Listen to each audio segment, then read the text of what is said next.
नमस्कार दोस्तों, मैं डॉक्टर मानवेंद्र पाल और आज मैं बात करूंगा फाइलेरिया के बारे में, जिसे हाथी पांव या पील पांव भी कहा जाता है। फाइलेरिया परजीवी के कारण होता है, जिसमें मुख्य परजीवी वुकरेरिया बैंक्रॉफ्टी, ब्रूगिया मलाई और ब्रूगिया टिमोरी हैं। और इसके वेक्टर यानी कि इसको फैलाने वाले मच्छर होते हैं, जिसमें शहरी क्षेत्रों में क्यूलेक्स मच्छर और ग्रामीण क्षेत्रों में एडीज या एनोफिलीज मच्छर रिस्पॉन्सिबल होता है या जिम्मेदार। यह परजीवी संक्रमित व्यक्ति से मच्छर के द्वारा सामान्य व्यक्ति या असंक्रमित व्यक्ति तक पहुंचाया जाता है।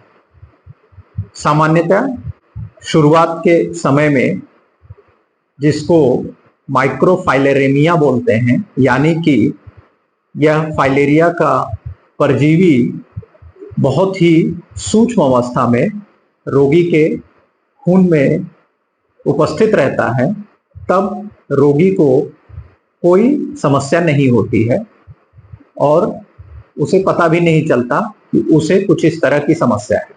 लेकिन जब यह परजीवी बड़ा होता है, तब यह हमारे लसिका तंत्र यानी कि लिम्फेटिक्स को डैमेज करना शुरू कर देता है, नुकसान पहुंचाना शुरू कर देता है और उसमें सूजन का कारण बनता है।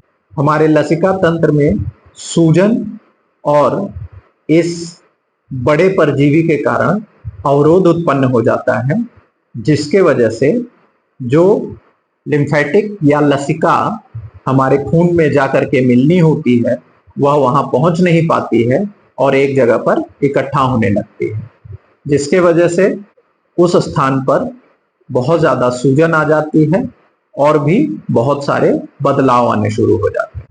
अब हम बात करेंगे फाइलेरिया के उपचार के बारे में। फाइलेरिया का उपचार एक समय के बाद लगभग असंभव हो जाता है, क्योंकि एक बार परजीवी हमारे लसिका तंत्र में जाकर के उसको अवरोधित कर देता है, तो उसे निकालना सामान्यतः संभव नहीं हो पाता है।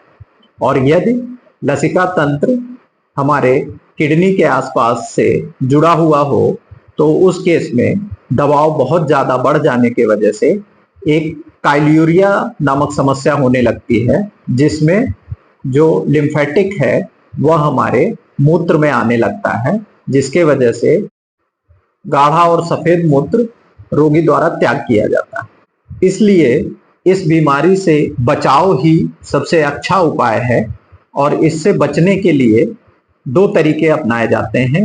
एक, इसके वाहक यानी कि वेक्टर जो मच्छर है उससे बचाव, जो मच्छरदानी लगाने से या फिर जो रासायनिक शोधित मच्छरदानी है, जिसमें परमेथ्रिन नामक रसायन से मच्छरदानी का शोधन किया जाता है, ऐसी मच्छरदानियों का उपयोग करना ज्यादा उचित होता है। दूसरा तरीका यह है कि मास ड्रग एडमिनिस्ट्रेशन, मतलब सामूहिक रूप से डाइएथाइल कार्बामेजिन, जो कि इसके उपचार की मुख्य दवा है, को सभी लोगों को दिया जाए, जिससे यह माइक्रोफाइलेरिया जो है यह 2 साल तक के लिए ब्लड से खत्म हो सकता है। और समय समय पर यदि मास ड्रग एडमिनिस्ट्रेशन किया जाए, यानी सामूहिक रूप से यह दवा समय समय पर निरंतर अंतराल पर दी जाए, तो इस बीमारी से पूरी तरीके से छुटकारा पाया जा सकता है। धन्यवाद।